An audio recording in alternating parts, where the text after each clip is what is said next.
warahmatullahi wabarakatuh. Anak-anak, semoga kalian selalu sehat dan jangan lupa bersyukur. Kali ini kita akan belajar materi baru, yaitu memberi nama sisi-sisi pada segitiga siku-siku. Sebelumnya, kalian telah mempelajari teorema Pitagoras dan kesebangunan, di mana itu adalah materi yang telah kalian pelajari sebelumnya di jenjang SMP, dan kemarin kita mengingat kembali materi itu sebelum kita masuk ke materi perbandingan trigonometri. Nah, perhatikan di sini anak-anak. Kita langsung saja. Jika diberikan sebuah segitiga siku-siku, ya, ditandai dengan ini adanya simbol sudut siku-siku 90 derajat. Sebelumnya kita mengenal bahwa sisi yang berhadapan atau di depan sudut siku-siku itu namanya sisi miring atau hipotenusa. Sisi yang paling panjang di antara sisi yang lain pada segitiga siku-siku. Nah, sekarang kita akan memberi nama sisi yang lain selain sisi miring ini.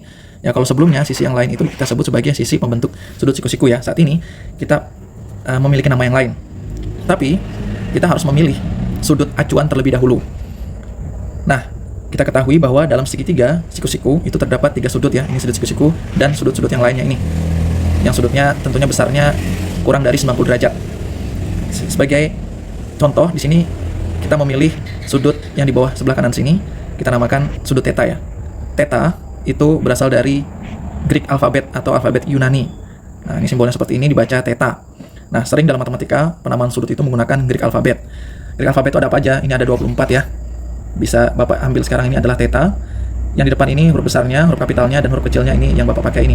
Nah, biasanya kita menggunakan huruf yang kecil ini. Bisa beta, bisa alpha, bisa gamma, dan sebagainya. Nah, di sini Bapak memilih theta yang umum. Nah, theta di sini sebagai sudut acuan. Sehingga sisi di depan sudut theta itu kita namakan sebagai sisi depan. Sementara sisi di samping sudut theta namanya sisi samping. Selain sisi miring ya. Karena yang sampingnya kan ada 2. Nah, sebelah kanannya ini jelas sudah sisi miring karena tadi sudah kita nyatakan bahwa dia sebagai sisi miring, sisi di depan sudut siku-siku. Nah, sisi di samping yang lain ini namanya sisi samping. Sehingga dalam segitiga siku-siku, sisi-sisi tersebut bisa kita namai berdasarkan sudut acuannya sini, sudut theta di sini.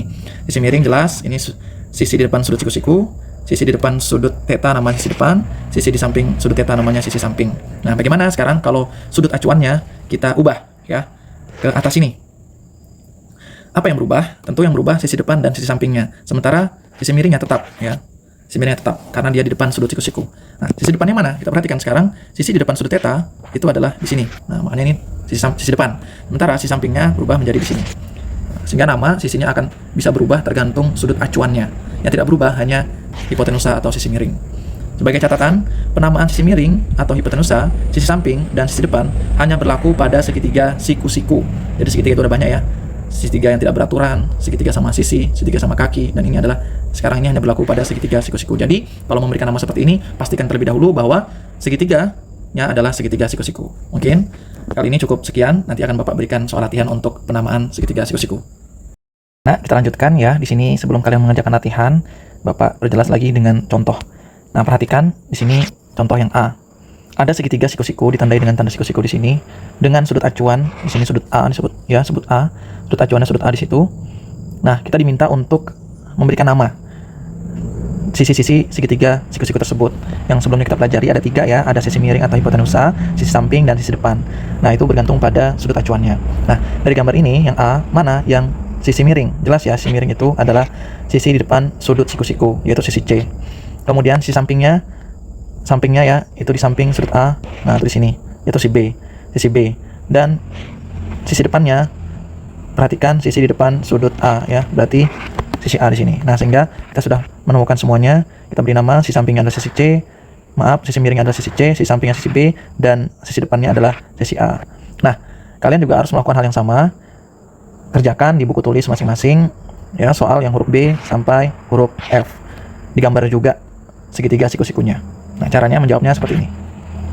Selamat mengerjakan.